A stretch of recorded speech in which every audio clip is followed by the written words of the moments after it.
Blog Talk Radio.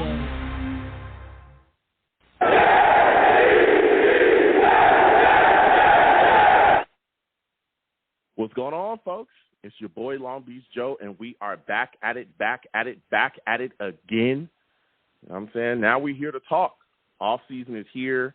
We got a lot of things going on, but this New York Jets team, this New York Jets roster still needs evaluation.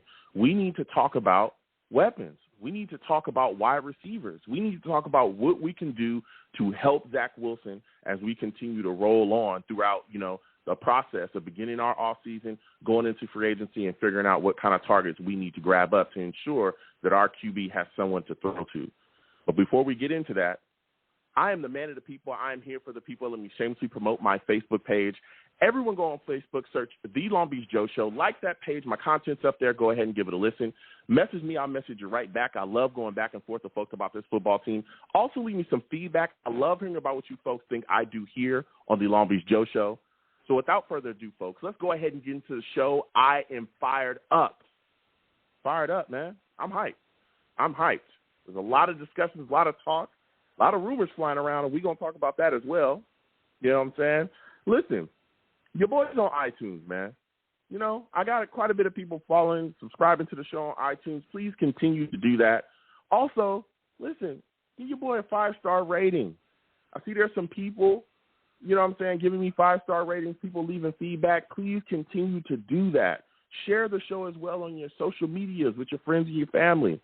Go on iTunes, type in The Long Beach Joe Show, hit that subscribe button. Listen to my show, give me some feedback, let me know what y'all think. Again, your boy is also on YouTube as well. I know some of you listen on Blog Talk, which is The Long Beach Joe Show on Blog Talk as well. I'm on YouTube too. You know what I'm saying? You want to see this handsome face, come on over to YouTube, right? Type in Long Beach Joe Jets on YouTube, all right? Subscribe to that channel. Hit the notification bell so when I post content, you folks will be in the know, all right? And you get to watch the show live. You know what I'm saying? Salutes to all the savages that watch me live on YouTube. Brian Steele, Mr. Magic, salutes y'all.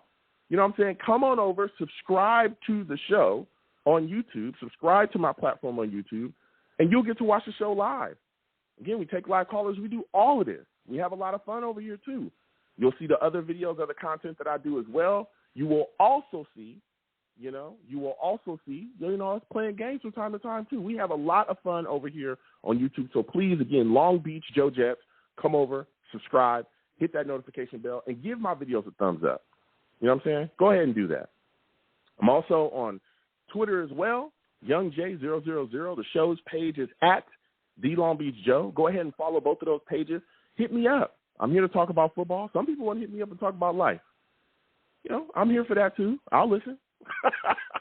So we're going to talk about all that. So go ahead and hit those pages up. And again, if you hit my link tree as well, which is all over all those pages, on my Facebook, on my social media, all that stuff, go through my link tree, subscribe to all of my other YouTube pages, and please follow me in my Discord. Join my Discord. My mods be getting after me. I try to remember, okay? Follow my Discord. Go to, my link tree. Hit that link tree. Scroll down. Follow my Discord. We have a lot of fun. We chop it up in there. We have just a ton of jokes. We do all kind of fun things. You know what I'm saying? So come on by. Now, don't get too crazy in there. Don't get too randy. You know what I'm saying? Because the mods will get you up out of there. But, come in there, have a lot of fun, tell jokes about each other. We enjoy it all. So please join the Discord as well. Now, with all that said, you know what I'm saying? It's time to talk about the Jets. It's time to talk about the New York Jets. It's time to talk about weapons. It's time to talk about offense, something that the New York Jets have lacked for years. All right? We've had big issues, and when you look at some of those issues, it's really came from the fact that we haven't been able to surround whatever young quarterback that we've had with talent. Of course, we've had quarterback issues. A lot of guys have not worked out here. But we've also had issues surrounding those quarterbacks with talent, right, particularly at the wide receiver position. Now, if you look at the New York Jets coming into this season, everybody was excited about our wide receiver core, still excited about a lot of these guys. But, a lot of people, if you talked about last offseason, we were saying, listen, the strength of this offense is the wide receiver core. You got Crowder, you got Corey Davis, you got Elijah Moore, you got Braxton Barrios, Keelan Cole, Mims. We were all hyped. And then as the season played on, you started to see some guys that we thought would really step up and have big impact. Denzel Mims, not have any kind of real impact. Denzel Mims. We started to see other guys that we would hope kind of would take a step forward, and guys that we knew had immense talent really make an impact in games, like Elijah Moore. And, you know, there was other guys as well. Crowder got his contract restructured, but he was still able to come out and be effective.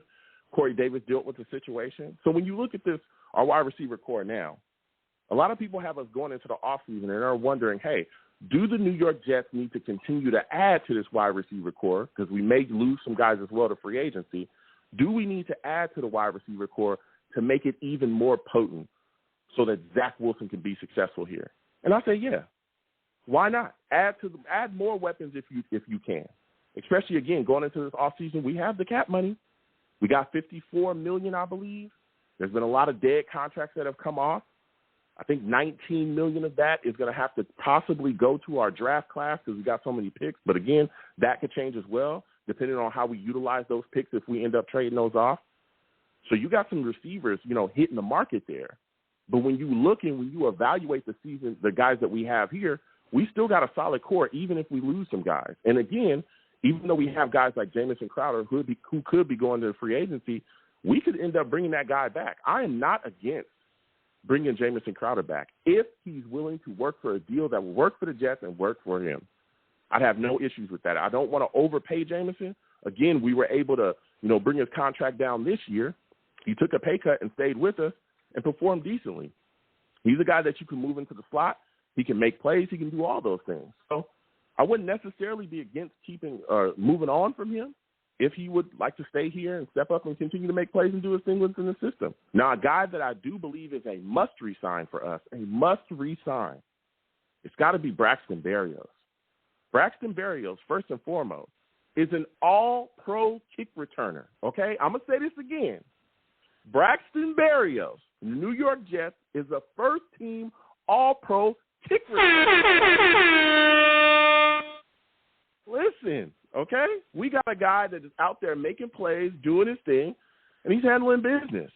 He's a guy that I look at and say, hey, he's a must-resign.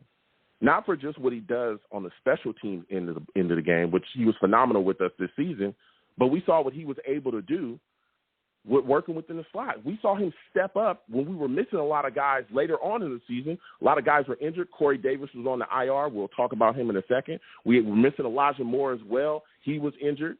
And Braxton Barrios was able to step up and make play after play after play.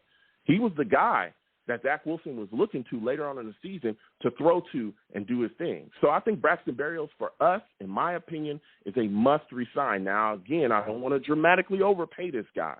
And I know ever since that all-pro, ever since that all-pro mention got up, ever since he got that all-pro, I know the price has gone up a bit. But I think he's a guy that we should absolutely bring back. And, again, he's kind of alluded to the fact that him and the New York Jets have had discussions.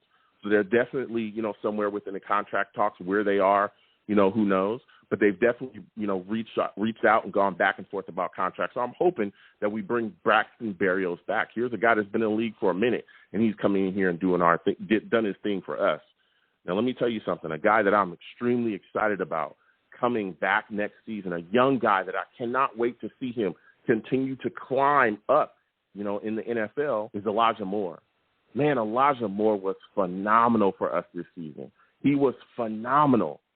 He had the most receiving yards out of anybody on the New York Jets, 538 yards, had 5 TDs as well. The impact that he showed in certain games was crazy. And, again, this was a kid that when we drafted him, we were all shocked we got him in the second round. But when we drafted him, we saw the outpour of not just people in college talking about how phenomenal he was, the type of person he was, the personality. No, there was pro players coming out and saying, listen, this guy's the real deal. I don't know why he was still there in the second round, but this guy is the real deal, and the Jets got themselves a heck of a player. You had, you know, some beat writers saying that he, you know, is the best wide receiver the New York Jets have ever drafted. I'm not lying about that. You can go back and look at the articles. But he came in here and, you know, started to get things going a little bit more towards the mid part of the season, and then he just took off. This guy is phenomenal. He's got great attributes for our offense. He's fast. He's a guy that has a solid set of hands as well. The only thing about Elijah Moore, and I want to see next season, is can he stay healthy? Can he stay healthy? He only played 11 games this season. If he can stay healthy and stay on the field for us, the connection between him and Zach Wilson, whoo, that's going to be something that we're going to be excited about for years to come. For years to come. Then you look at Corey Davis. I told everybody call Corey Davis. I called on him a couple times, you know. Corey Davis, 492 yards on the season. He started out the season strong, man. Started out the season strong, and he was getting fed a lot of targets. Now, one thing I love about Corey Davis is how big he is. His catch radius is great. He had some drops, though, this season. Had some big drops. And then he started to suffer injuries. I believe there was a groin injury at one point. And then he ended up on the IR.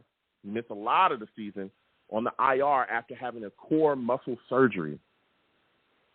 So, again, we just signed Corey Davis this past offseason. I'm hoping that he comes back next year fully healthy. He's ready to go. He only played 9 games this season. Only played 9. He's got to come back healthier.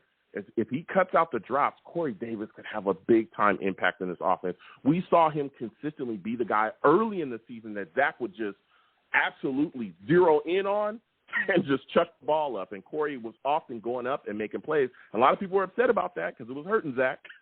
We used to see him just kind of dial and lock in on Corey Davis every single play. But, you know, there were times, again, when we saw Corey Davis come up with footballs and be able to make plays. That big play in that Titans game, the 53-yard bomb where Zach Wilson is running for his life, runs out right and just tells Corey, hey, just go downfield. He chucked it up. That was Corey Davis that went up and got that football. Made a big-time play against his former team. So I'm excited about Corey Davis, but goodness gracious, he's got to stay healthy next season, and he's got to cut down on the drops. Got to cut down on the drops. I also like what Keelan Cole brought to the table as well. Here's a guy that made a lot of plays, some freakish plays. He had some catches this year where I was like, whoa. That was Keelan Cole that went up and got that thing. You know, some one-handers, some catches behind his back, some catches going out of bounds where, you know, he just barely tapped his feet and kept his feet in. So, yeah, you know, Keelan Cole's a guy as well that I'm excited about, too. He's a guy that we could look to bring back as well. You know what I'm saying? He's a guy that we could look to bring back as well if the deal works for us. But let me tell you something. There's one guy, man. That's that boy Denzel Mims. Listen, we were all excited about Denzel Mims this past offseason. Going into the season, everybody was saying that this was going to be his breakout year. You could have watched anything from mainstream media, and everybody was saying he's going to have over 1,000 yards this year. He's going to light it up. He's going to show everybody, you know, that the New York Jets were just got an absolute steal being able to get him in the second round. He's going to moss people. He's going to do that, and he came in here and did nothing. He did nothing. Only had 133 yards on the season. We saw him struggle to even get on the field. There were guys, literally, we were down a ton of wide receivers towards the late part of the season, and he still couldn't get on the field to play, still. And there was a lot of talk that it was, you know, things going on between him and the coaching staff, and a lot of people, especially earlier in the season, were screaming for Mims. I was myself as well. I wanted to see the kid get out there and play. When he did get maybe a snap or two here, we saw the catch. We saw catches. We saw the playmaking ability. We saw the athletic ability that he had. But he just wasn't being put out there consistently enough. And when pressed about it, you know, at first, the coaching staff tried to be nice. Hey, you know, we're just going to fit him within the offense where we can. We'll figure it out. And then eventually it got to the point where they came out and pretty much said, listen, he don't understand the playbook, okay? He doesn't understand the playbook, and he doesn't know where he's supposed to be at all times. Sulla literally came out and said, listen, I need him to know this position, and this position. I need him to know all 3 positions as a wide receiver. I need him to do that. If he doesn't understand that, he's not going to get on the field. And my goodness, they kept to their word. I don't know why it took him so long or why it's taken him so long to learn the playbook, but we saw Denzel Mims get no time. There was times when, again, we saw guys that were coming off the street. You know, we had a wide receiver Black come in and get more targets, more catches, and more yards than Denzel Mims in a game, and he had only been here for a very little time. What is going on here? When you look at this season, it was supposed to be a breakout season. Looks like it's turned into a nightmare season. when you look at the season, I don't know if it bodes well for, saying that Denzel Mims is going to stay here. I really don't know. This upcoming season, and I don't want to see it because I think he has unbelievable ability. But this upcoming offseason, we could end up seeing Denzel Mims either cut or traded. It would not shock me if that were to happen. I'm not saying that is what's going to happen, but I'm saying if it does happen, it would not shock me. We also saw various other things from Mims as well. I felt like when he got out on the field, he would press. He would try too hard to make a play. We saw penalties as well. He just had a lot of issues, man. A lot of issues this season getting on the field. A lot of issues just making time, man. So we're going to talk about the wide receiver position as well. You know what I'm saying? We're going to talk about free agency too, the impact again. Amari Cooper, Calvin Ridley, DK Metcalf. There's a lot of talk about him, possibly being out there for trade. All those guys, there's rumors swirling around there. We're going to discuss that. We're going to talk a little bit about wide receivers in the draft that are coming out as well. We're going to talk about it all. You know what I'm saying? All I want to say is my dude Drake London is out there. I'm not biased. I'm not a homer. I'm just saying, if you want it done right, if you want a player that's going to make plays, just go get a guy from SC. That's all I'm saying. Go get a guy from SC, and he'll figure it out. We got Elijah Vera Tucker. You see he's making plays out there. One of the best linemen in the league. Just go get you an SC player and fight on. Also, the New York Jets have signed defensive lineman Bradley Aney to a futures contract as well. I want to bring that up. You know what I'm saying? He was a Cowboy at one point. They picked him up in the draft. Now he's here, on a future reserve contract for us. So we'll see what happens going forward with him. So we got a lot to discuss. Again, 515-602-9639. 515-602-9639 is the number. Call in. We are talking offense. We're talking wide receivers. We're talking weapons. We're talking Zach Wilson. We're talking it all. Please share the stream as well. For those of you that are watching on YouTube, please like the stream. If you'd like to give to the stream, up there is my super chat. You can. If you'd like to hit the Cash App, please do. Anything you give to the stream is greatly appreciated. So we're going to get to the lines again, 515-602-9639. 515-602-9639 is the number. Call in. First caller I'm going to, my guy, 914. I'm coming directly to you. 914 salutes to you. I want to thank you for calling in tonight. Let's start, man. Listen, the New York Jets, right now, when you look at their wide receiver core, do you think the New York Jets lack a number one wide receiver presence? Definitely. First thing first, I want to ask you this. What was your favorite part of Wild Card Weekend? My favorite part of Wild Card Weekend was watching the Patriots get their butts handed to them. It excites me. When I see Bill Belichick upset, when I see him pissed off, it excites me. I like it. I have a great day. Every time I see him get mad, walking off the field after a loss, I get hyped. What about you? I got to say the same thing. I knew they were going to lose because they could not beat good opponents all year. They haven't beaten good opponents in 3 years. Yeah. It's like they have 8 wins in the last 3 years compared to 18 losses against teams that finish over 500. That's 3 wins a year. That's not good. Yeah, it's not. So what are you thinking about the New York Jets wide receiver position, man? Do you think we lack a number one wide receiver presence? Definitely they lack that dynamic top-tier wide receiver. Look, you got your slot. You got your you got Davis, who could be a good number 2, but you need that big number. And you think about the impact of getting your young quarterback top-tier number 1 wide receiver. You look, Joe Burrow just with Jamar Chase just won the AFC North and led the Bengals to their first playoff win since the Herbert Walker Bush administration. Mm-hmm. And you look at Josh Allen and Diggs, they just won their second consecutive AFC East Division title. And you look at the Cardinals and Kyler Murray and D-Hop. They made the playoff. They made the playoffs. Sure, they fell apart at the end and lost humiliatingly to the Rams, but they still made it. So, Yeah, I mean, I hear you. Now, but I want to ask you this question as well. When you talk about them getting those weapons, and yes, the addition of Chase with the Bengals, I mean, you see it. That kid is phenomenal. He lit so many people up this year. He didn't light us up, though.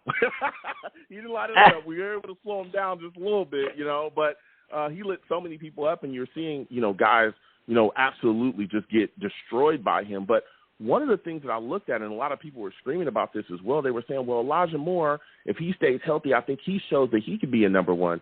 Do you believe that Elijah Moore could be our number one wide receiver? I mean, he can't, but look, he's better suited to the slot. He's also very good at running those reverse jet sweeps, same as Berrios is. But, you need one that's he doesn't have the size. He's a bit undersized. Yeah. What is he, 5'9", 5'10"? Mm-hmm. Yeah, so he doesn't have that size, and so, the cornerbacks are generally going to be bigger than him on the outside. Mm-hmm. So you need to have the one that's got the size who can match up with those top-tier cornerbacks, like your, what's his name in Buffalo? I can't remember the one that got hurt. The big wide receiver they have up there in Buffalo is Diggs. No, I'm talking about the cornerback in Buffalo that got hurt, that got out for the season. That they lost White, this year. Tre'Davious White, guys gotta go. I mean, you really want to see you really want to put more one-on-one with Tre'Davious White. It's not a fun scenario, I think, in my head. Yeah. So when you're talking about getting that number one guy, because there's been a lot of talk about that as well, because free agency is coming up, and there's just so many guys that could be out there, but there's a lot of rumors swirling. Now, there's a lot of talk that Amari Cooper could be out there. He could be on the trade block possibly this offseason. Now, you said the New York Jets need to look for that big-time wide receiver, that number one guy. Would you target Amari Cooper if you're the New York Jets, if he's out there for a trade? Yeah, definitely. The thing is, sure, he's got a lot of money, but none of it's guaranteed money. It's all if it doesn't, you could try it out, and let's say it doesn't work out this year, you cut him, and you don't have any dead cap, so it's a very and then it's not going to cost you a lot because the Cowboys desperately need to clear cap space, so they can't they can't demand a lot in return. Mm-hmm. Yeah, well, I mean, they can demand something. I mean, that guy's he's still a playmaker. He still can go out there. But yeah, but you're not going to. I'm looking at his cap. And he's making $22 million this season. I think we only have 54 at this point. Again, there's some cuts and things that we could come up, but man, that would be a GVR, tough trade, of course, being one. Capital. Yeah, I mean, he would definitely come in and be our number one. But again, making $22 million in the season, we have a lot of other needs as well. I'd like him, but I'm telling you, that would be quite a bit of cap to actually dedicate to him. But there's another guy as well. Out there that are potentially on the trade block. I mean, there's obviously Cooper. I mean, there's been the recent Ridley, the Calvin Ridley stuff, which obviously you got to see if he's all clear in the head, of course, before you consider that option. But I mean, if he's clear in the head, you can't say no to a guy that's going to be on the cheaper end who's still in his rookie deal. Yeah, but that's the big question, though, with him, and that's where I was going to go with you next, is asking you about Calvin Ridley. The big thing for me with Calvin Ridley is I understand wanting to trade capital for him. He's a great wide receiver. He can absolutely go out there and really make plays. The problem, like you said as well, is there's some, issues upstairs, but the big thing is a lot of people don't know if he's in the right space upstairs to even continue to play football. There's questions if he wants to even continue to play football in the NFL. And I think that if you have any kind of questions about that, about a player that's going to come into your facility when we're doing all the things that we've done, we're making a culture change. We've had issues in the past where we've had guys come into the locker room and, be question marks there. I don't think that we need to bring that in here. I think if he still has questions about whether he wants to play the game, let's, stay clear of him, continue to use that draft capital to pick up other players. I think you'd probably bring in a mental health expert to get help from a mental health expert to evaluate him before you would make a decision like that. But like I said, if it's all good, absolutely make a push for it. If not, just look somewhere else. Yeah. So when you look at, and we're talking about wide receivers, man, when you look at the New York Jets and some of the guys that they could possibly just bring back, you know what I mean? To me, Braxton Barrios is at the top of the list. Now, for you, is he a must resign? Definitely. He's a pro. He's an all-pro. Should have been Pro Bowl return man. You know, he fits the culture. You know, he's a hard worker. He's got a very good repertoire with Zach Wilson. And, you know, like I said, you know, I think he's proven it. And also, I like the idea of, you know, stealing guys from the Patriots and having them turn into something. It always puts a smile on my face. That's what I'm talking about. Now, when you look at some of the guys that are coming out in the draft as well, particularly guys that are going to be in the first round. Now, Mel Kiper came out recently, you know, with a little bit of a mock draft there. He had us taking Hamilton at 4, had us taking Drake London at 10. Now, you know, I'm an SC guy. I love Drake. Okay, 10, you know. What are your thoughts about that mock draft, and would you be okay with the New York Jets walking out of the first round with both of those players? Safety, I'm not a big fan of. You know, I still have Jamal Adams PTSD. But the wide receiver, I got no problem with. You know, as long as, like, I know he got injured this season, so as long as he's all good to go, you know, there's no any, you know, there's no any serious issues with his injury, and he'll be healthy come, you know, training camp and such, you know, OTAs, then I'm fine with it. Yeah. Yeah. I mean, I look at it like this. Listen, I like Drake London a lot. I think he's phenomenal. But for me, when I look at that mock draft, I say, okay, safety at 4, I've been very clear that I do not think the New York Jets should be going safety at 4. We have far too many needs. I know people really love, you know, Kyle Hamilton. I'm not saying the kid is a bad player. I think he's a phenomenal safety, but still and yet he's a safety. I think some of the biggest issues that people kind of look at when they look at the Jets defense is they say, hey, we need a safety we're getting bombed over. We need a pass rusher is what we need. The reason why people are able to throw the ball on us the way that they are, exactly, because we can't get to the quarterback. Exactly. He's got all day long to throw the football. So with that said, we need to make sure that we attack the pass rush. I would, honestly, at this point, I look at the board, and if there isn't a pass rusher there, I'd rather trade down than take a safety at that position. If everyone is gone on the board that I would want, who, again, you know, Linderbaum should still be there. I'm just saying, Tyler Linderbaum, just a great center. I would take that. You know, there's also a lot of other guys as well that could be out there as well. People talk about Neal, too, being there, you know, taking that tackle. Some people want to take a tackle and move it to guard. We know how Jets Twitter works. I wouldn't do that. You know, he could come out here and play right tackle. That'd be fine, too. But I look at the situation as you need to address the trenches with those picks. You need to take edge so that you don't continue to get bombed over like you have in the past. I think that's the biggest issue on New York Jets defense. Now, I understand we got Carl Lawson. A lot of people like to talk about him as well. He's going to be phenomenal. I believe that. When he comes back, I think he's going to be all right. But at the same time, he's coming back from a torn Achilles. You look at the Jets, you look at the Jets' luck in the past as well. Can we really depend on a guy coming off a torn Achilles to come back and immediately give us 15 to 16 sacks? Because that's what we need. We need a pass rusher. We need a disruptor. We need a guy that's going to absolutely cause havoc. And even if we were to get that, why can't we have 2 of them? Why can't we have more than just one guy that's going to get after the passer? When you look at the rest of these teams in the league, that's what they have. And the other, you know what I'm saying, my other argument against taking a safety is you got to protect Zach Wilson.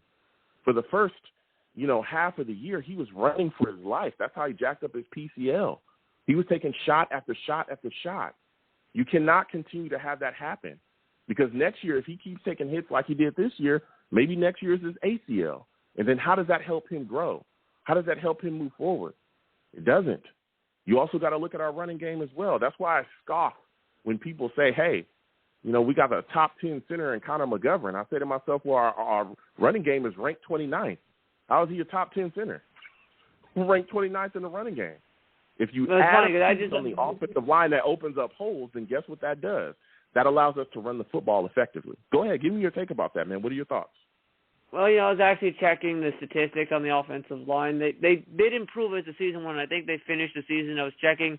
I know a lot of people don't like PFF. The one thing I do trust them on is their O-line ranking. They had the Jets ranked 11th to end the season. Well, but did you watch the Jets early? I mean, I know a lot of people. I mean, we ended the season. We gave up 8 sacks to the Bills. I know people want to say, well, that was due to injuries, but we gave up 6 to Carolina. I think we gave up 4 or 5 to Denver. A lot of we the gave early up 4 stuff. to another team. We were getting destroyed early, and I'm talking about getting smacked. Like we were. So a lot really of the early getting stuff I rocked think was that just season, and we saw Zach Wilson getting killed as chemistry well. issue. I think it was a chemistry issue. You know, they had to learn this because they switched. It's a whole new coaching staff, new schemes. A lot of that was chemistry because I think as the season tightened down, Fant became very good. At left tackle, Moses was very solid. AVT developed into his own.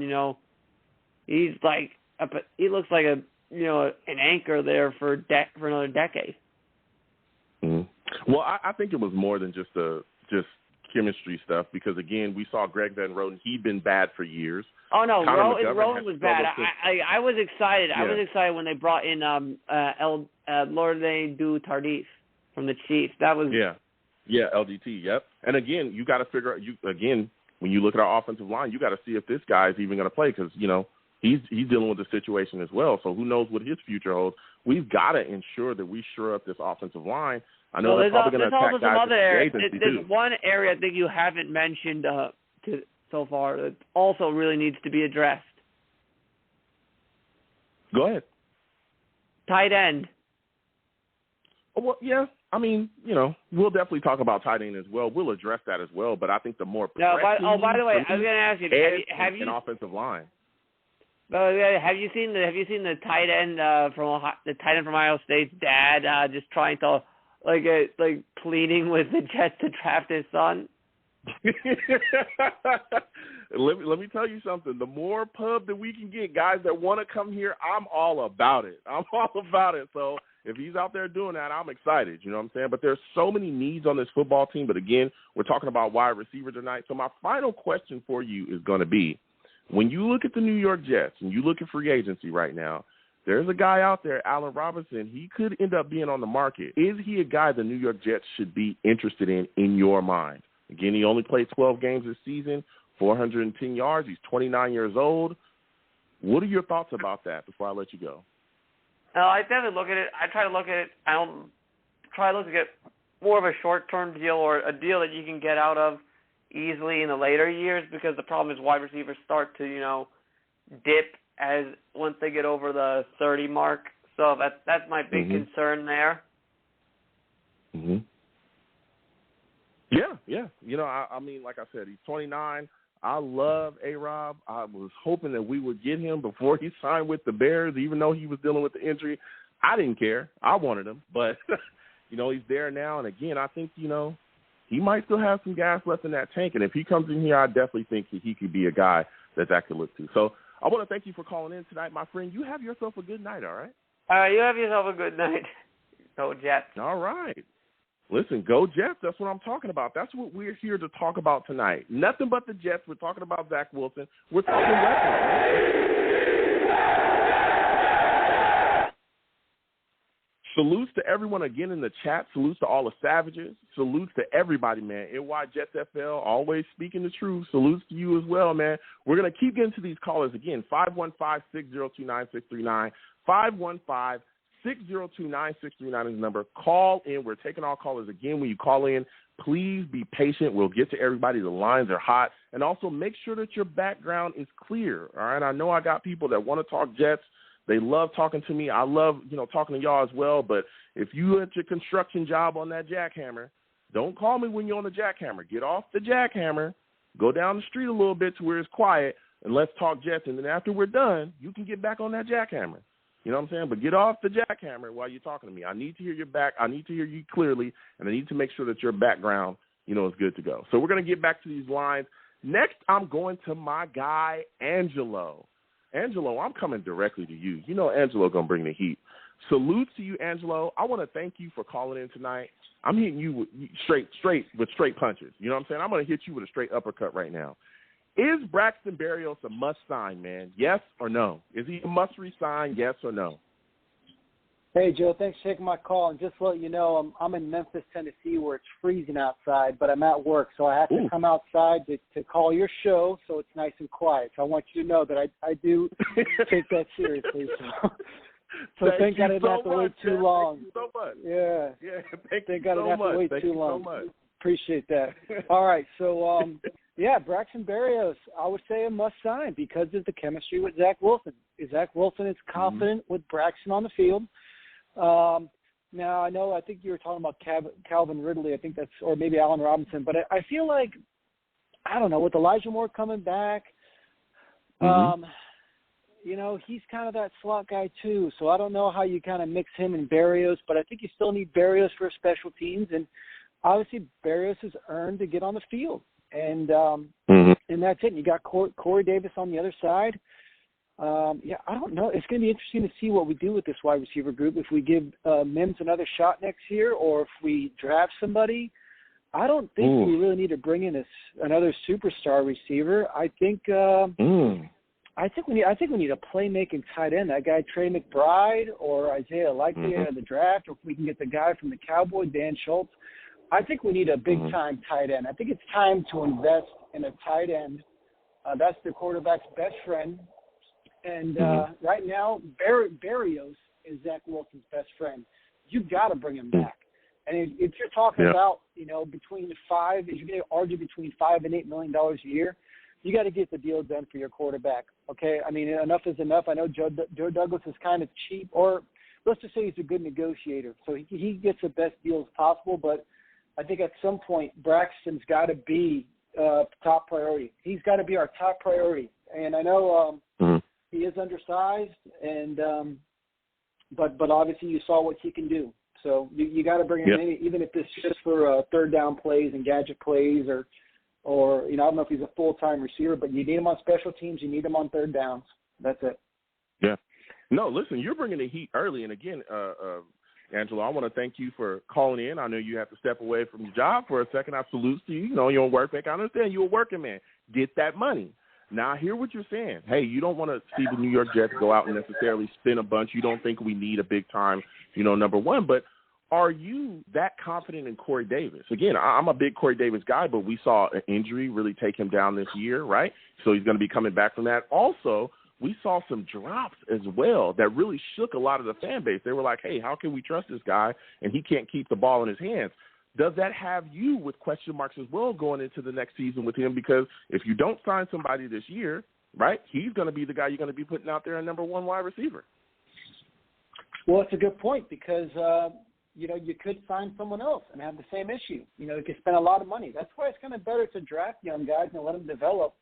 Obviously, it didn't work with Denzel Mims or, what was that receiver we took out of Ohio State? Something Smith in the second round. I mean, we just missed on receivers, I feel like, forever. And with Corey Davis, Devin Smith. Oh, my God, Devin Smith. Okay, so you remember those days, don't bring it up. That's McCagney. That was McCagney. Thank you for that, man. We needed that. Again, bringing in Corey Davis, he has some good games. I feel like Zach was I think Zach was maybe looking too much at Corey Davis because he knew, okay, this is the guy. He's got the experience. He's our number one. I think maybe Zach was ultimately thinking, like, I got to get the ball to Corey. Corey's going to be my playmaker. And, so the receiver is going to be hard. And I think you got to give Corey Davis, obviously, we have him under contract for another 2 or 3 years. Like I said, I think Corey's going to be Corey. I think he's going to be okay. Now, I would like to have another playmaker out there, and that's where I think the tight end comes into play. I mean, think about a guy like Kyle Pitts, because you look at him as a tight end, but he's really a receiver. If you can get a tight end like that can be a dual threat, a receiving threat, that's what we need. And that will take some pressure off of Corey Davis. That will take some pressure off Elijah Moore, Braxton Barrios. Going into next year, you're right. Is it going to be Corey Davis, Elijah Moore, Braxton Barrios? You're right. We're going to need someone else. Either we need Denzel Mims to step up, which, I don't think that's going to happen, or you sit down with Calvin Ridley. If Calvin Ridley passes the interview, okay, so if his heart is in it, maybe give him a second-round pick for him, but I'm not a big fan of that. I think we go for that receiver out of Arkansas, Treylon Burks. I think if we can flip our number 10 pick, because if you see Washington has 11, Denver has 9. Denver might take the first quarterback there. I think Washington's going to take a quarterback. So if you see a team like the Saints, I've heard that want to move up, or maybe the Falcons or something like that, maybe not the Falcons, but there's another team that would like to move up. There's some trade scenarios. If we could flip that 10th pick, move down a couple spots, draft the Treylon Burks or Jameson Williams, and think about that. That would maybe get a first-round pick in 2023. That would be even adding more to the Jamal Adams trade that we made. So I think Joe Douglas has a lot of ways to go here, and this is why we brought Joe Douglas in. We are in a very complex situation where we need a lot of holes filled. There's a lot of players in the draft. There's a lot of players in free agency. There's a lot of players you could trade for. So right now, attacking what we really need. So we got Corey Davis. Hopefully we can bring back Braxton Barrios. Elijah Moore looks really good. We don't have a tight end. So either you get on the phone with the Cowboy or Dan Schultz. I hear what you. And I don't mean to cut you off, Angelo. I hear what you're saying, but again, I think when we look at this tight end position, and I get it. We want a guy that's going to be able to be a pass catcher, but I think a big thing to that is shoring up the offensive line, because we could have drafted Kyle.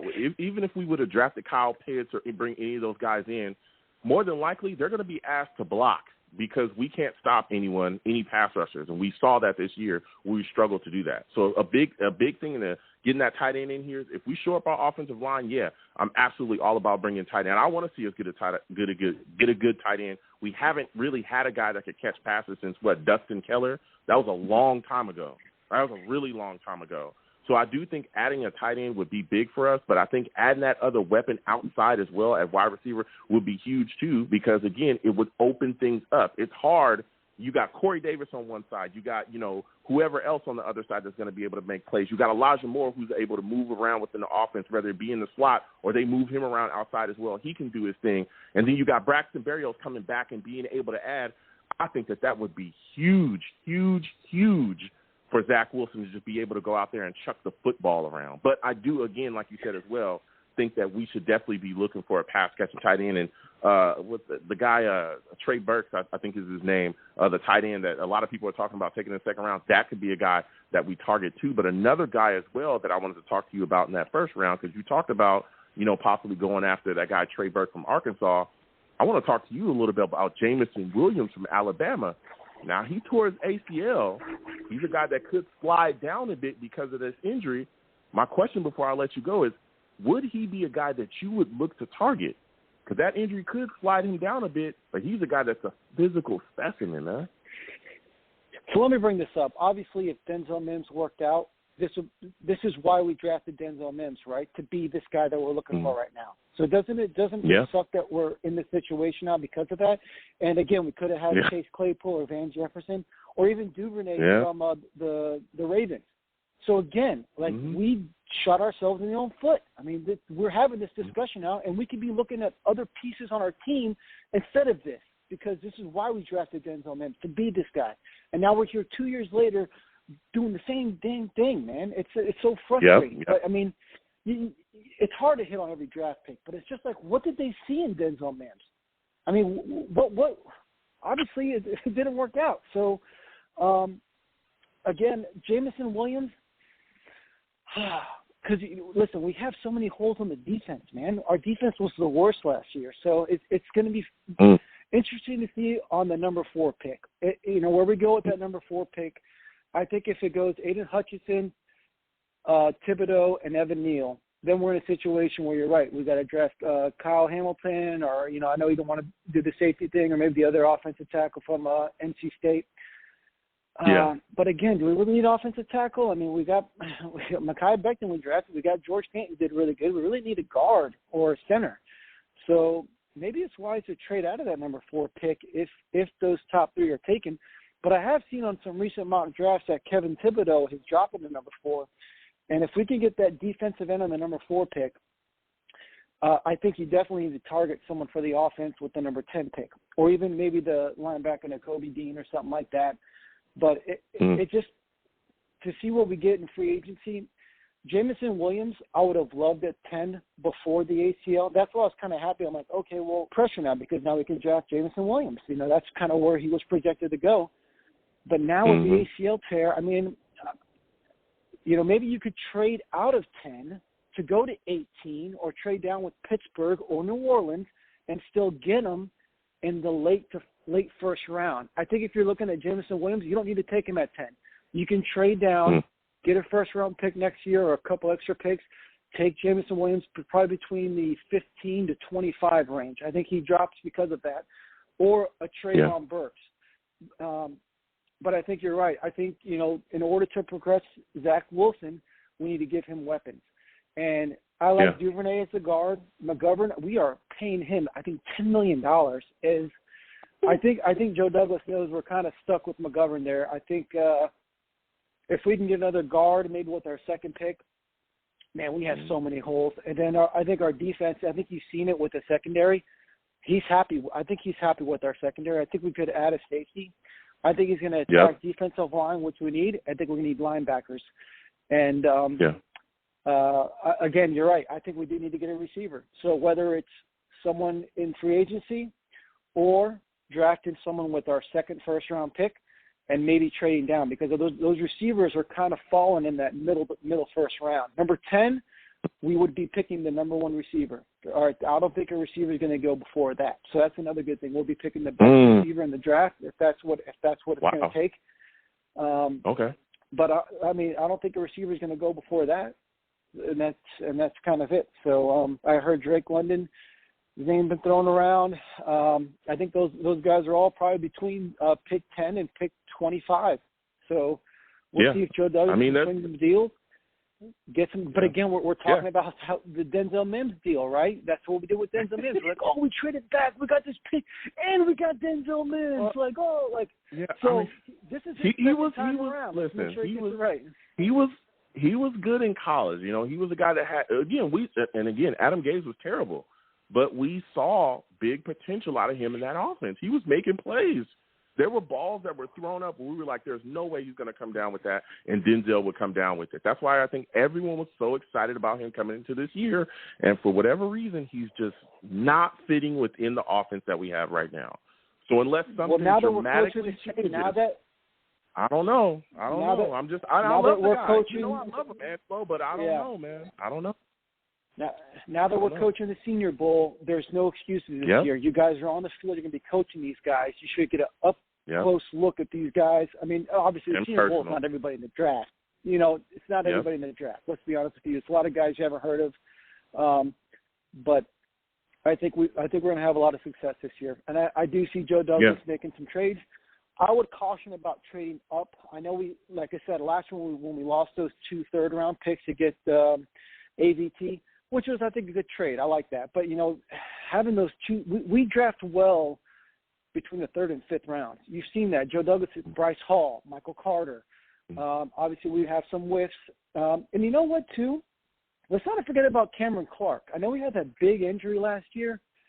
I don't know if he's coming back, but that's another guy to keep an eye on, because he was our 3rd or 4th round pick. Yeah, you know, so. Yeah, talk about it. But I would caution about it. I'm right there with you. I look at the situation and I say to myself, there's some things that could be moved and utilized, especially with some of the picks that we have. There's some trades that we can make. I am not against trading up, though. I will say that, and I'll let you go after this. But I am not against trading up, especially, again, when you look at what we were able to – we gave away, a 4th-round pick to move up and get what I personally thought was the best guard in the draft that year, and we're seeing him go out there regardless of how weak everything else is on the offensive line. He's played well this entire year. His first year in the league, people are saying that he should have been a Pro Bowler. I'm saying he should have been a Pro Bowler. You got other, stud offensive linemen out there in the league saying he should have been a Pro Bowler. The way he's going out there and playing ATV is unbelievable. So I'm not against it. As long as we don't just give up, the shirts off our back, I have no issues with us moving up and making the trade, especially, again, when we trust so much in Joe Douglas. Now, if this was Mike McCagnon, I wouldn't want us to do anything. That guy had no business knowing what he was doing when he was training up. He would just give boo to that, man. I'm so glad that he's gone. But listen, Angelo, I got to get back to these lines, man. The lines are hot. I want to thank you for calling in tonight. You have yourself a good night, my friend. Good night, Joe. We'll see you, man. Thanks for the call. All right. I'll see you. Thank you so much. Salutes. Go Jets. That's what I'm talking about. We talking about Jets tonight.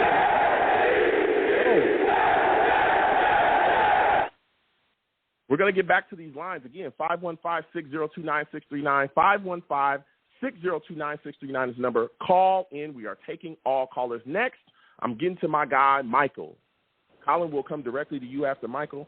Michael, salutes to you. I want to thank you for calling in tonight, my friend. It's good to hear from you. Man, give me your thoughts about this New York Jets wide receiver core. When you look at it, what is your assessment of it at this point? Good to hear from you, Joe. I pretty much what the last caller had, but the issue is that I'm not so high. I mean, it's a great thing that they're going to be doing the Senior Bowl.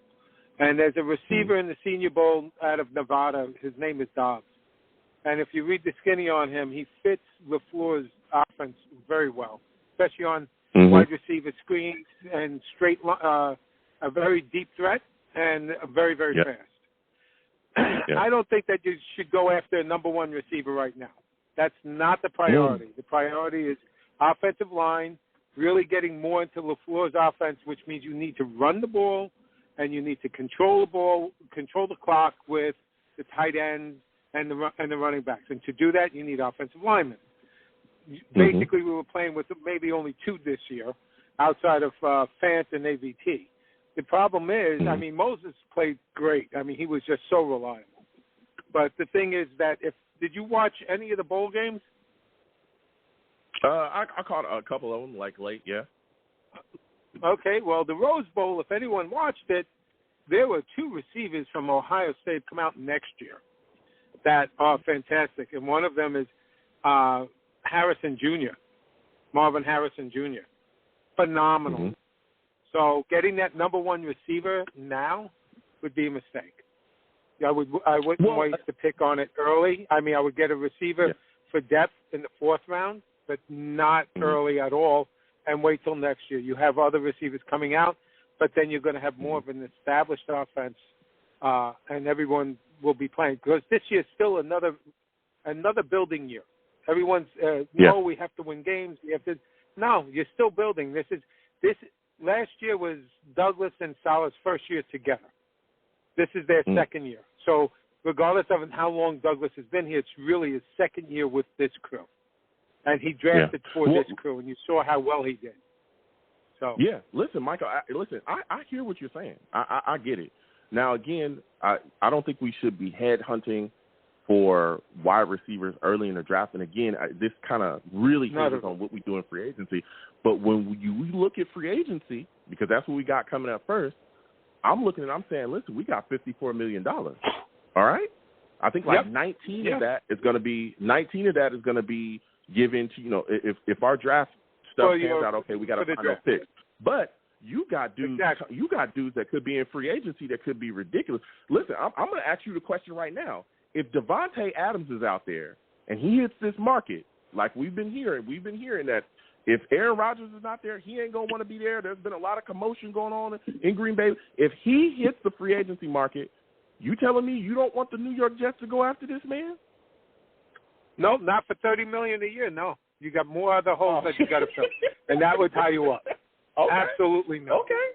No, not for $30 million a year, because you have so many other holes that you have to fill. And remember, by the time you really get everything going, absolutely, that's what he's going to be looking for. Yeah, okay. All right. That's what he's going to be looking for. All right, that's what he's going to be looking for. And what you should be doing is fix the safety situation, get some backup linebackers, right? So that way when you draft, I would still go heavy offense, but however, if the edge rush is there, and again, they're doing the Senior Bowl, if the edge rush is not there, Jermaine Johnson out of FSU, he's on their team to coach at the Senior Bowl. This guy had 14 sacks. He's been quietly under the radar. And he had nobody else on the team, not like Hutchinson and everybody else. This guy had nobody on the team, and he had recorded 14 sacks. I watched him against Notre Dame. He blew up their tackles. He hurt two of the tackles and blew up the other one all game long. So this guy is really good. You could probably get him in the late first, even second round. And if you with the number 10 pick or even 18 pick, the people are telling you they're going to trade with the New Orleans Saints, you could pick up Dean from Georgia. So now you have the linebacker, you got the edge rusher, you pick up Linderbaum. All of a sudden, you're starting to fill a lot of holes that of critical need. Another guy to look for probably in the fourth round, too, is Chad May from Tennessee, the guard tackle. He played every position on the line. And he's a mauler. He's like Trey Smith that came out last year that Kansas City had that made the Pro Bowl. So these are guys that, they're going to be coaching. So you got to watch. Yeah, definitely. Now, give me your thoughts on this, Michael, because there's a lot of people out here that, we're talking about what we can end up doing in the first round of the draft as well. There's a lot of people that are really hung up on Kyle Hamilton and taking him at 4. I hate that pick.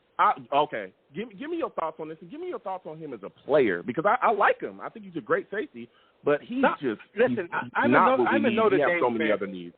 Yeah. I'm a Notre Dame fan, and I've been watching him for a long time.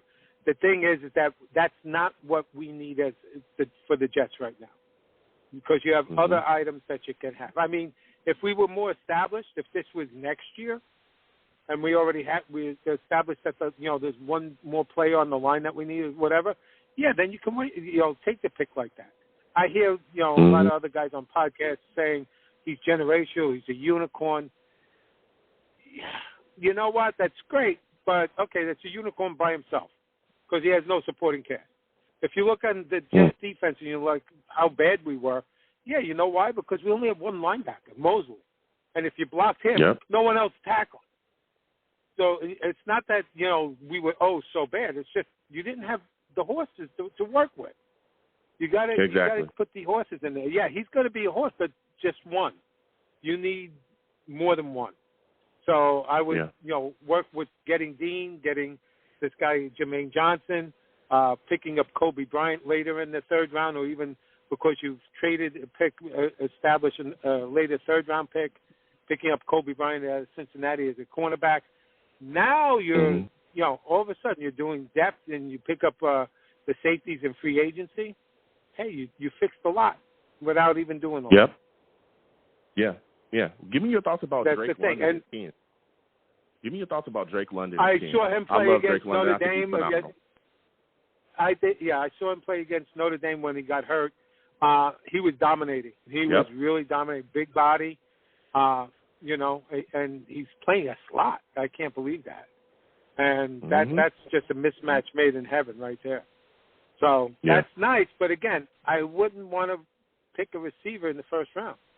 Not now. If you had Thibodeau, my second pick would be Linderbaum in the first round. I have been trying to tell people about Linderbaum, and nobody wants to listen. Nobody wants to listen. Nasty. Go ahead, Michael. If you watch any tape on ABT, he's mauling people, especially if he hits a defensive back. He's burying them in the ground, throwing them out of bounds. I mean, he's really mean. So you get another guy next to him that's just as mean. Oh my gosh! Now because to run the ball and to control the clock, you got to control the offensive line, and you got to do that with nasty guys, and you got to force your will. And these are the type of guys you got to draft. And unfortunately, this is not going to be a pretty draft because people are like, I want a receiver, I want this, I want. Guys, it's not one offensive lineman; they're 5. All right? You only drafted 2. You got 3 spots left open. The big thing early on was Cameron Clark. The last gentleman mentioned him. There was a competition between Alex Lewis, Cameron Clark, and Van Roten. Van Roten was the absolute third last option. Cameron Clark, thank God the guy could still walk. He really got hurt. Lewis quit, and you're left with this guy, and he hurt Becton the first game, got blown out of his position, thrown to the opposite side. I mean, come on, this guy was a rag. Great days, Long Island and everything. That's great, but come on. Really? and you had to go get somebody from Kansas City that got beat out by Trey Smith. That's the whole reason why he wanted to play. But he was a backup too. Everyone's like, oh, look how good he is. He's not that good. You want to go to a Super Bowl, you need top end guys. Yeah. Tardif, he's a backup, and a quality backup for a guy who gets hurt or twists an ankle or has a high ankle sprain out for 3 or 4 games. That's a great backup. But that's all he is. He's a backup. He's not your front line. If that's your front line and your backup is Van Roten or Feeney, that's why we only won 4 games, guys. Okay? Yeah. And that's what I keep pressing that, and I keep pushing, and you're bringing up great points, Michael. That's exactly what I keep saying. Addressing the offensive line and doing what it takes to better everything up front will open things up. And I talk about a lot about protecting Zach Wilson because he's the future of our franchise. He's playing the most valuable position in football. Exactly. When he has time, he can decipher things. We see the arm strength. We see all that. He's the guy that's supposed to lead us. But also, he's the real deal. When you look at our running game, when you look at our running game as well, if you better the offensive line, it betters our running game. Well, what is the greatest thing you can give a young quarterback? A good running game. No one's talking. No one's talking about that. But if you build up the offensive line like we were just talking, defensive line, pick either the second pick in the second round, or if you can grab an extra second round pick because of a trade, the guy to pick up would be Breece Hall out of Iowa State. This guy, for the last 4 years, has scored the most touchdowns in college football, except for 1 year again with Najee Harris, and he was only 1 touchdown behind him. He scored. All this guy does is score touchdowns. He's great, and he would be a fantastic complement to Michael Carter behind a mean offensive line. And you pick up Trey McBride or even Jake Ferguson, no one's talking about, another guy that's on that coaching staff for the Senior Bowl. You get guys like this where you start establishing this part of the offense for the next year. Then you add the number 1 receiver. Dynamite. Okay. Then you're talking about playoffs and making some damage. Not, we need a receiver because you want to win games. It's not about winning games right now. Yeah, you're going to win 7, 8 games next year. That's fine. But the thing is, you've got to establish how not to lose. That's what you've got to establish first, and then you start winning. Yeah, we got a lot of capital, Michael. We'll see. But I'll tell you what, if one of these guys, slides in, especially, again, if Allen Robinson is out there, I wouldn't mind the New York Jets, taking a shot at him. He's a guy that can come in and still... No, you're talking about free agent? That's fine. Yeah. That's fine. But look at what you did last year. Look at what you did last year with Corey Davis. This guy was fumble-eyed. He couldn't catch anything after a while. He was good in the beginning, but then things were bouncing off his chest because he forgot to catch with his hands. That's okay. That's more of a reason to go after somebody again. It's wondering, can you trust him going into this season to be our number 1 wide receiver? Like you said, there was some. He's not number 1. Elijah Moore is your number 1. Elijah Moore is your number 1, and he's going to be like Terry. He's going to be like Tyreek Hill. Give him time. Okay. Just watch out. We'll see. Listen, Michael, I got to get back to these lines. Listen, you need to call in more. I like hearing from you. We go back and forth, all right? You have yourself a good night, my friend. You too. Good all right. Listen, Michael, we're going to give him a round of applause, man. Let's give Michael a round of applause.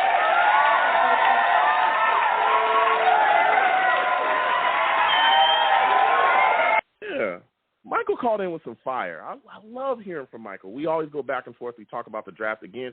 We're going to have so many discussions about multiple parts of this football team. We're going to be talking about the draft and all that stuff all the way through. But we're going to keep getting to these lines again. 515-602-9639. 515-602-9639 is the number. Call in. I'm taking all callers. We're talking Jets. We're talking Zach Wilson. We're talking O-line. But we are talking wide receiver tonight. What are the New York Jets going to do with wide receiver? Do they need a number 1? Are they still in the market for a number 1? What's going on? Do you trust Corey Davis? I got questions. I got questions. I'm going to Colin next. This is my guy, Colin, man. Colin always comes with some hot takes. Salute to you, Colin. I want to thank you for calling in tonight. Colin, give me your thoughts, man. What are your thoughts about Denzel Mims? Could you see him cut or traded this offense, this offseason, excuse me? Would you be surprised if that happened? I won't be. Hey, Joe. Good evening, first of all. What's going on? I won't be surprised if Denzel gets cut or traded. But I still have like the hopes for him. Believe it or not, I still feel like maybe he needs to hit that reset button or that staple button or whatever it is it's called, and Colin, learn. Can I tell you learn to play. Yeah. Can I tell you a secret? I think at this point, the only people that still believe in Denzel Mims is me and you. It's just me and you. No, I think it's a lonely I think club, there's a few people we're that part of it. Yeah. Go ahead. I think there's some people still believe in him. But yeah, I think if we keep him, it doesn't cost us anything to keep him. So, you might as well, keep him and give him another year. But I don't agree with us like going after like a Devontae Adams or something like that. First of all, I don't think those guys would even want to come to the Jets. A lot of these guys, superstars are going to want to go with the teams where they can win a Super Bowl. The way I look at like a Devontae Adams, you have Aaron Rodgers. You're on a much better team, and between Aaron Rodgers and Devontae Adams, they only won one Super Bowl, right? I don't even know if Devontae Adams was on the team when they won. So, with that much talent that they have there, and they still struggle to go to the Super Bowl. To me, it doesn't make sense that we would go and sign a guy like him, pay him millions of dollars. That is not going to get us to the Super Bowl. So I don't think right now, like going out and spending that much money on any one superstar guy is going to do much. We may double our wins, but at the same time, I think like if it's like the icing on the cake, and you needed that guy to get you from like being in the playoffs year after year to like getting to the championship games, that's one thing. But to go get him for a 4-13 team or whatever, I don't think we need to spend the money right now there. I think the guys we have, Corey Davis, Elijah Moore, Braxton Barrios right now, they're gonna nickel and dime. They're gonna nickel and dime this guy, and he may end up walking. So Joe Douglas has like this mental, I guess, block where if he thinks a player doesn't worth more than a certain dollar amount, then they're just gonna, he's gonna actually let that walk. So I feel like with Braxton Barrios, like, they're not going to come to agreement anytime soon.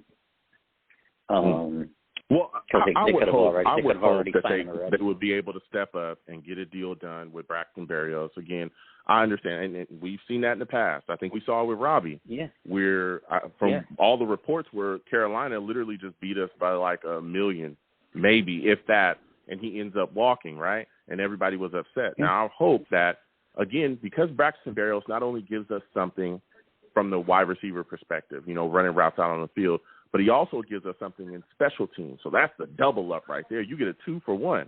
So I would hope that they would look at that, look at the need, look at the fact that we haven't had a decent kick returner since I don't know when. This guy just made first team All-Pro as a kick returner, and I would hope that they would do what it takes to ensure that he gets signed and brought back. I hope that Joe Douglas does not nickel and dime and jack this up. I think, me personally, for our football team, that Braxton Barrios is a must re-sign.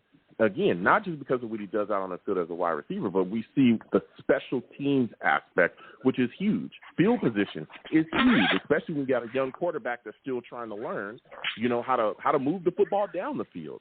Him putting us in solid positions was huge for us this year on the field. So I hope that they can get that done, man. Yeah, the question would be though is what's your limit on what do you think Braxton Barrios should get? I think Braxton Barrios should be $8 to $9 million a year. $8 to $9 million a year. That's where I think he should be. Yeah. Again, he can again, players can try to command whatever it is that they want to command. That's fine. But I think again he seems like a very realistic guy. Again, I know with that All-Pro, the price just went up just a little bit. But I think $8 to $9 million a year, that'd be fine. But anything crazier than that, if he's asking for something crazier, then maybe he does walk after that, you know. So, well, I don't now know what I'm hearing when is, you look at, go ahead. Most guys I hear right now are saying, 5'6". So, 8, 9 sounds like a bit of stretch as well. So it's going to be interesting to see what they're going to do with him though. It'll be a shame if they can't come to an agreement. Because it seems like every time we get a guy that does well, then we can't keep him. We can't sign him. We'll see. So we'll see what they do, because I think he's. Yeah, I think he'll. Again, I think $8 to $9 million is what I think he could fall, and I think that'd be fine. Again, for his presence and what he brings, I wouldn't have a problem with that. You know what I'm saying? What he does. Now, when you look at our wide receiver core, I'm looking at, hey, like you said as well, we maybe shouldn't add, but there's a guy, Mel Kiper, who's looking at it. He says, hey, we should take Hamilton at 4, Drake London at 10. What are your thoughts about that, man? Would you be okay with the New York Jets walking away from the first round with those two players? Well, so first of all, I think for Joe Douglas, right, the last 2 drafts, it was hit or miss, right? But this draft, we have 4 guys, 4 picks in the top with 38, 40 picks. They have to be very clever about how they make these picks. We have so many needs. It's like you can throw almost any name at the 4 and the 10 pick, and it sounds like it's a good pick. But they have to be very clever at how they make those picks. Me personally, I know you're not a big fan of Hamilton, but we drafted Zach Wilson because he was generational talent, right? And our defense was really terrible last year. If you get a guy like Hamilton at safety, then you don't have to worry about safety for probably the next 5, 6, 7, 8 years, and you're getting a stud safety at that 4th pick. So that's how I'm looking at it right now. I'm looking at, you have that 4th pick. You can't come away with the 3rd best edge or, a player that's probably not a number 1, like blue chip, what they call blue chip, whatever player, right? So for me, that if you can't trade out of that spot, I think you got to come away with the best talented person at that spot. And you get a guy like Hamilton at safety, then you don't have to pick. You don't have to worry about safety probably for the next, like I said, 4, 5, 6 years. So, here's my and here's then my thing at the with 10th spot, you just go. And again, Colin, I don't mean to cut you off, but here's my take about that, and I'll let you get your take about what you would think at taking Drake at 10. But my issue with that take is this: I understand, people believe he's going to be people believe he's a generational safety. That's fine, but you don't need generational safeties to win in this league. We've seen examples of that. Well, the last time we went to the AFC Championship, we went back-to-back. Jim Leonard was our safety. He wasn't a generational safety. He was a decent safety. He was a guy that understood Rex's scheme. He understood where he needed to be. He understood how to communicate and all that stuff back there, and he made his plays. But he wasn't generational. He wasn't an Ed Reed. He wasn't a Troy Polamalu. But when you look at all the other pieces on our defense, everything else, when you talk about impact positions, corner, we generated pass rush due to blitzes. You look at our offense where we literally had an offensive line that hid garbage-ass Mark Sanchez. We had a running game that literally just dominated the time of possessions. Our wide receiver core was solid. We had what it took at those positions to carry. You don't need a generational safety to win in this league. And honestly, when we had a guy, right, Jamal Adams, everybody loved him, and I was saying, hey, we should get rid of this guy, right? I was the first guy screaming that. Guess what? Jamal Adams had an all-pro Pro Bowl season. He had a ton of sacks. I think he almost broke the record. The last year he was here almost broke the record for sacks as a safety. He was doing everything, right? And we were terrible. Safeties don't have the same impact on games that pass rushers or offensive line or any of that stuff. So even if Hamilton is there and he's like the only option I have, I would rather trade down, gather picks, and draft other things, pass rusher, offensive line, a little bit later on in the draft, than take a safety. Because I just do not think that we are not even nowhere near close enough to be taking a luxury pick like that. Go ahead.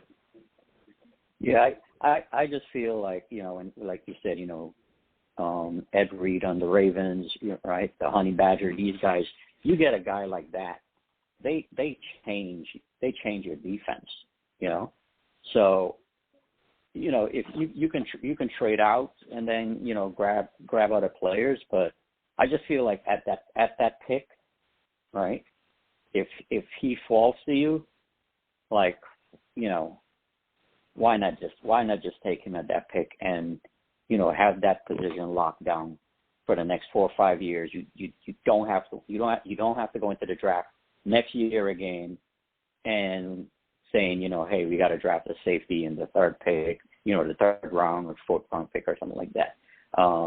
Yeah. That's just my opinion on that. But again, there's I'd rather so many guys I'd rather take Neal or Lindenbaum before I would take Neal, Lindenbaum before I would ever take him. I would rather protect my quarterback than take a safety. That's just my thing. But go ahead and give me your take about possibly taking Drake here's the thing, and I'll let you go. So but here's the thing. So we still have the 10 pick. So you can still go and get a Tyler Linderbaum on the 10 pick. I honestly prefer to take him over taking like a Drake London, like taking a wide receiver, period. I don't think we need to take a wide receiver in the first round. I think you can get that get that in the second round, or you can even get it on the third round. You can get a wide receiver. You can go out and get Zach Wilson, a tight end, right? In the second round, you have 2 picks. You can get him a good tight end, or you can even get him a tight end in the third round. But I don't think you invest the first 2 picks in a wide receiver. There's too many other needs. Okay. You can get a corner, you can get an edge. There's so many other guys you can get on that 10 pick. So that's the only thing I didn't agree with that that mock draft where they're saying get the wide receiver. Yeah. No, listen, Colin, I hear you, man. You're bringing fire with your takes. I got to get back to these lines. I want to thank you for calling in tonight, Colin. Next time I have a show, I want to hear from you, all right, my friend? Yeah, I keep missing you. You haven't been doing the Tuesday shows, I noticed, so, yeah. Yeah, I got my schedule. Well, everybody be getting on me, but believe me, I'll let y'all know. When I bounce, I let y'all know, and I'll put on my alert. But salute to you, Colin. I want to thank you for calling in. You have a good night, man. All right. Listen, people, I know y'all be getting on me, all right? We push the show out when we can, you know what I'm saying? It's tough schedule. I see we got a tough crowd. People all on my back. I'm going to get to everybody, all right? We talk Jets when we can.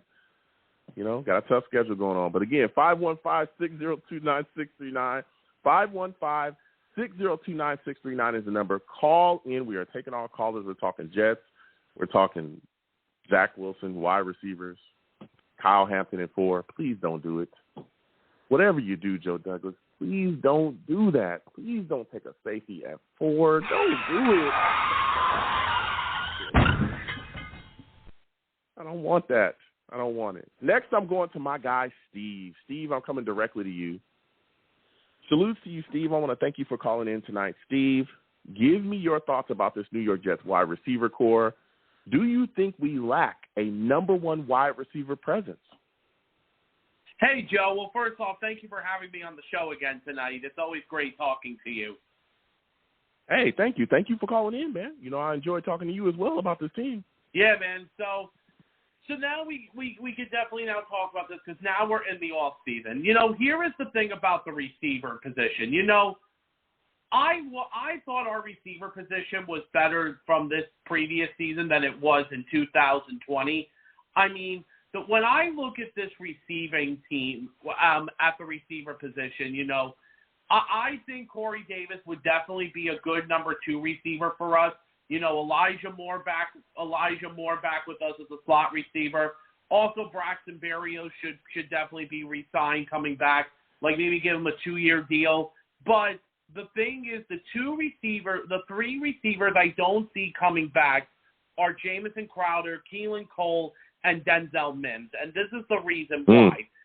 Jamison Crowder, he's been with us for 3 years, and his contract is up. Listen, I did like Jamison Crowder when he played for us for these past 3 years. I think he did exceptionally well for us. However, though, I think it is time to move on from Crowder because I think we could find a better receiver in the offseason than him. Keelan Cole, he was a veteran 1-year deal. I thought Keelan Cole, he made some awesome catches during the season. I just don't think he's going to re-sign back this year. And the thing is with Denzel Mims is, listen, I did love Denzel Mims when we first got him in 2020. And everybody all thought that in 2021 he was going to make a big leap this year.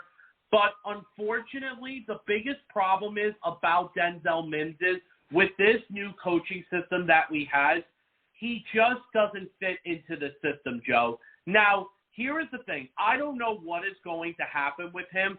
I personally wouldn't mind if we did trade him away and maybe get a couple of picks back for him or even like a 3rd, 4th, or 5th round pick back for him. But the thing is, Joe, Denzel Mims to me just does not fit into this system at all. Now, if you're going to be looking at a number 1 receiver, I've been hearing all the talks, with Amari Cooper and Calvin Ridley and DK Metcalf. Out of those 3, the only one I would stay away from is Ridley. Now, I'm not saying Calvin Ridley is a bad player. I think he's a very good wide receiver. He's not the best wide receiver I've ever seen play, but he is good. But there's one big problem. He's been having some off-the-field issues and been having some mental issues, which is why at one point last season he ended up walking away from football because he needed help. So, honestly, I think the Jets should stay away from there. Amari Cooper, I could see them looking at because obviously Dallas needs their cap space, and obviously he's obviously because apparently the Cowboys are having issues with their cap space going into the off season. But let me tell you something, Joe. There is one receiver I would love the Jets to get, and he to me is a number 1 receiver and could use a new start. Big DK Metcalf. And let me tell you something. Talk about it, Steve. DK Metcalf is phenomenally talented. I loved him from the draft back in 2019. He was one of the biggest steals the Seahawks ever made. I would love to see the Jets go out and make a trade for big DK Metcalf. So, Joe? Now, hold on a second, Steve. Hold on. Now, you talking that talk. You talking that talk right now. I was going to talk to you about DK. Now, you're talking about, hey, you'd like to see the New York Jets make a trade. If you're the New York Jets general manager, what are you willing to give up for DK Metcalf? Because he ain't coming cheap. You know that. He ain't coming cheap. He's still on that deal. What are you willing to give up for DK? I'm going to say this. I think if we would have to get DK Metcalf, I wouldn't mind giving up our first round pick, which was the pick we got from Seattle, and we would give that back to Seattle. And I think we could also give them a 2nd round pick as well, as well, like for next year as well. No, I do agree with you, Joe. DK Metcalf is not going to be cheap, and trust me, he's the general manager deal of the Seattle Seahawks. Mm-hmm. What is it, Joe? Hello? Yeah, go ahead. Joe? Go ahead. He's the real deal. Yeah, we're listening to you. He's the real deal. Go ahead, man. DK Metcalf, I'll tell you one thing. The Seahawks general manager, John Schneider, who is an excellent GM, and he's been with Seattle for many years, trust me, he's going to want a lot if the Jets are going to go trade for Metcalf. I mean, listen, this is how I think that should happen, and also I think what we would probably do is maybe give up another 2nd round pick as well for the following season to get DK. Damn. Let me tell you something. I would do that in a heartbeat. We have the cap, the draft cap to do it. And honestly, DK Metcalf has not been happy with Seattle. So, Joe, go ahead. Yeah. No, listen, Steve. I hear you. Two second-round picks and a first-rounder. I don't know about that. That's a lot of capital, and especially with a football team that has a lot of holes. But I understand, the need that you're talking about when you want to address that number one wide receiver. You want to get that elite talent. And let me tell you something. DK Metcalf is that guy. DK Metcalf is a guy that you can chuck the football and he will go up and get it. Solid route runner, and he can catch the football very well as well.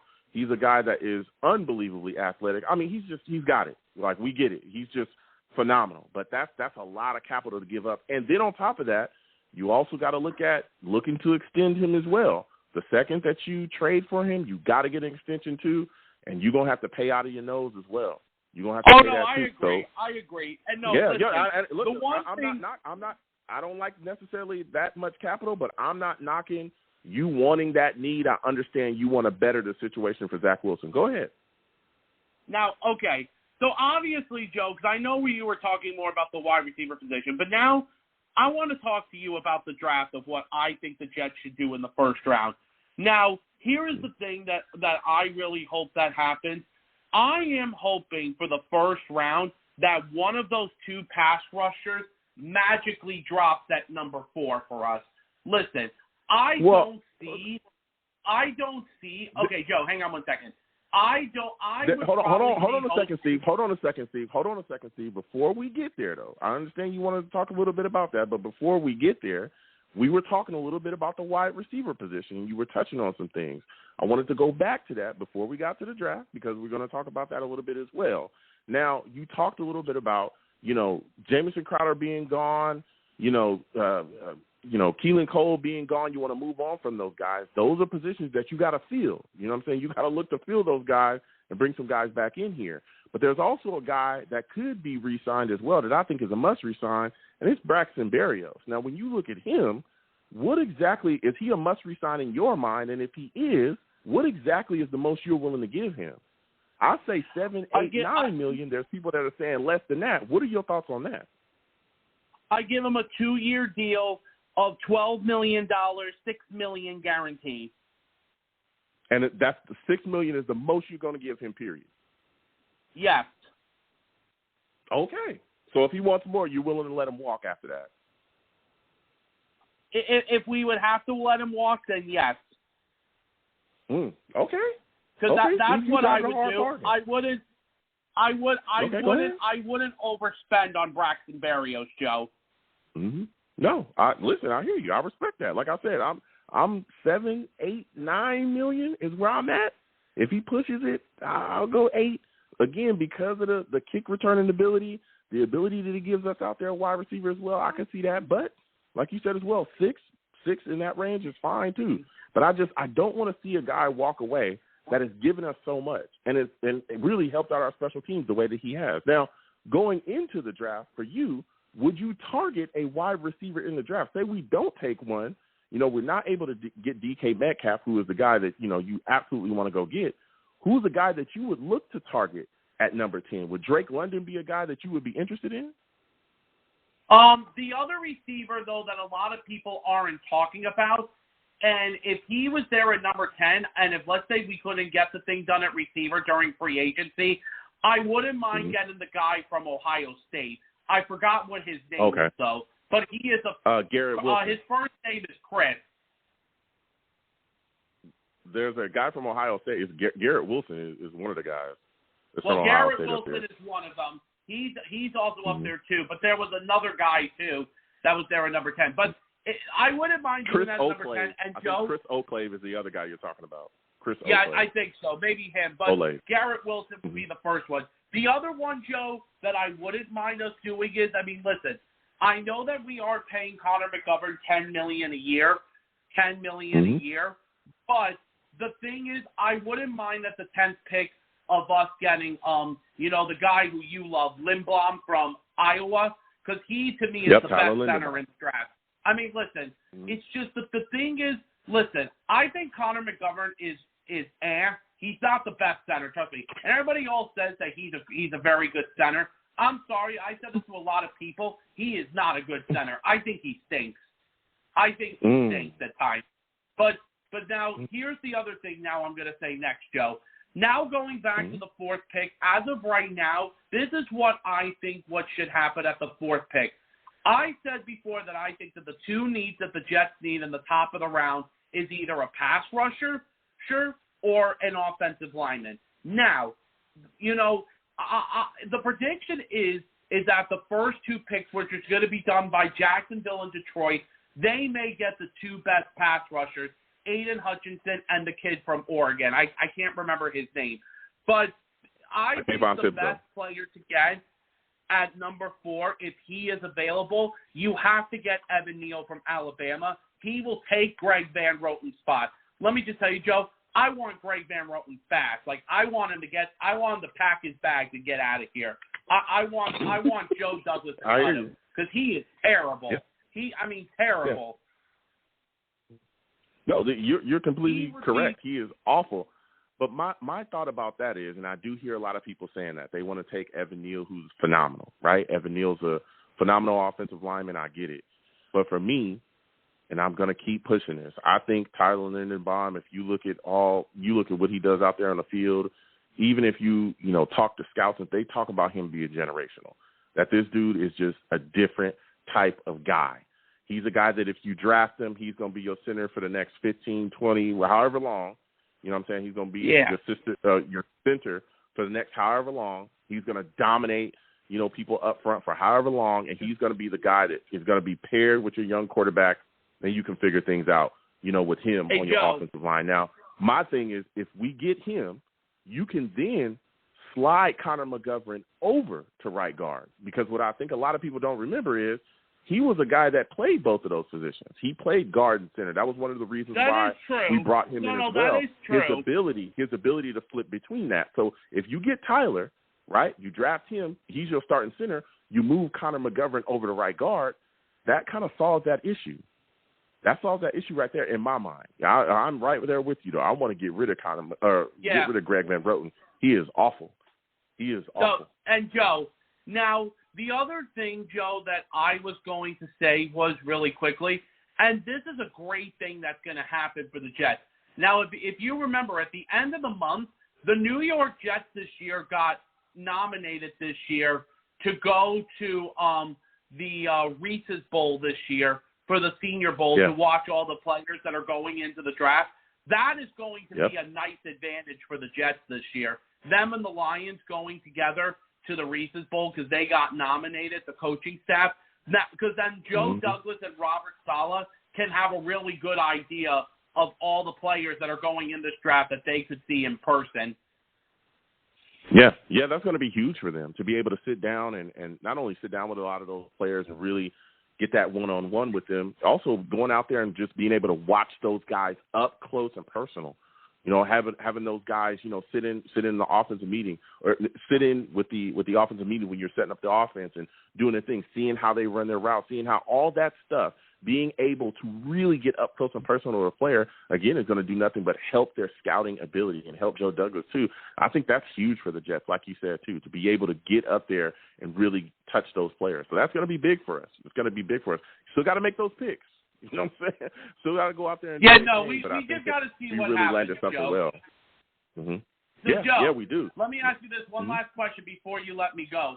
What are your thoughts on divisional round weekend? Who do you like in divisional round weekend? Ooh, that's a great question. Man, I look at it like this. I'm looking at, I think it's Bengals Titans, right? I don't know, man. I know Derrick Henry just got cleared. I think I'm taking the Bengals, Packers. I think I'm taking the Packers, Rams, Bucks. I think I'm going to take the Bucks, Bills, Chiefs. I'm sorry, I'm taking the Chiefs, man. The Chiefs are they're such a tough team. That's what I'm. Yeah, but a lot of people are picking the Bills. I'm a big Jets fan, because but a lot of Chiefs are one of the best teams I like to watch. There are some people, Joe, that are taking the Bills because they think that the Bills can match Kansas City's talent. I mean, well, the Bills are phenomenal. Don't get it confused. That defense is unbelievable. Micah Hyde, all the guys they got up front, Ed Oliver, Star Hulele, Jerry Hughes, Greg Rousseau. The names go on and on, all the things that they got going on over there defensively. But I'm telling you, I just don't know how they can keep up with the Chiefs. The Chiefs are so they just stun you offensively. They come out and they're just able to put up points. Even if they just keep having to knock at that door, eventually they're able to get that door open and get some points on the board, and then you got to keep up with them. I think the Bills are phenomenal. I think that they're a great team. I think they built how we should have built their squad around, and I think they're going to be around for years to come. This is going to be the team that we're going to be fighting, to win these divisions, but the Chiefs are just phenomenal. They're phenomenal. Give me your thoughts. Yeah, Joe, they are. All right, Joe. Well, thank you so much for having me on tonight, man. All right. Well, you have yourself a good night, Steve. Listen, Steve coming with the heat, man. Steve coming with the heat. We talking talk.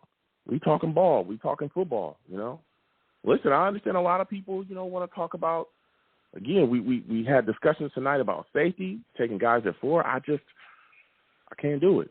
I don't want to see that happen. I really want to protect Zach Wilson, and I really want to build this offense. A lot of people, I think, are set, particularly offensive line, talking about Connor McGovern as a top 10 center. You have the 29th ranked rushing offense in the league. How is he a top 10 center? I don't get it. I just don't get it. Our rushing offense is not that good. We gotta figure this thing out. We gotta make sure that we hit positions of impact. We gotta do our thing. But when you look at our wide receiver core, like we've spoken about tonight, it's going to be huge as well, seeing what goes on going forward.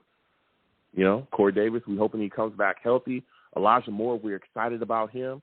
Hope he's able to get things. We're going to see what happens with Keelan Cole, what happens with Jamison Crowder. If those two guys end up walking away in free agency, which they could, we got to fill that in as well. There's some wide receivers in this draft that we could end up taking. Again, Trey Burke, Drake London, could be out there. We'll see what happens to him. Garrett Wilson. I'm talking about Jameson Williams. He's a guy that can slide. There's a lot of people talking about him, possibly sliding because, of that ACL. So we'll see what happens, man. There's a lot to discuss, and we're going to continue to discuss them. So I'm going to go ahead and close out the show. This has been a phenomenal show, man. It's been a lot of fire. A lot going on. Listen, I'm the man of the people. I'm here for the people. Let me shamelessly promote my Facebook page. Everyone go on Facebook, search The Long Beach Joe Show. Like that page. My content's up there. Go ahead and give it a listen. Message me. I'll message you right back. I love going back and forth with folks about this football team. Also, leave me some feedback. I love hearing about what you folks think I do here on The Long Beach Joe Show. I'm also on Twitter as well at YoungJ000. Again, YoungJ000. Follow me, I'll follow you right back. You want to troll me? No issues. I am the troll that lives under the bridge. And I will have my Vera Tucker jersey on at all times. At all times. Fight on. You know what I'm saying? Best damn trade up we've made in a long time. I will have that Vera Tucker jersey on, so if you want to troll me, we can go back and forth. I'm also on YouTube as well. Long Beach Joe Jets on YouTube. And you come on over, hit that subscribe button, hit that notification bell to turn on your notifications. When I post content, you folks will be in the know. If you want to troll me on there, no issues. I'll troll you right back on there as well. All right? Just hit me in the comments, and we'll go back and forth. And as always, people, when you see me in person, because eventually you will, a lot of things going on, but eventually you will see me. It is arms out, chest open, free hugs for everyone. Free hugs for everyone. The hugs will cost you absolutely nothing. I want to thank you folks for listening. I want to thank you folks for calling in as well. Without you folks, I am absolutely nothing. Thank you for taking the time out of your day to call in and listen to the show. You folks are phenomenal. You folks have a good one. Peace.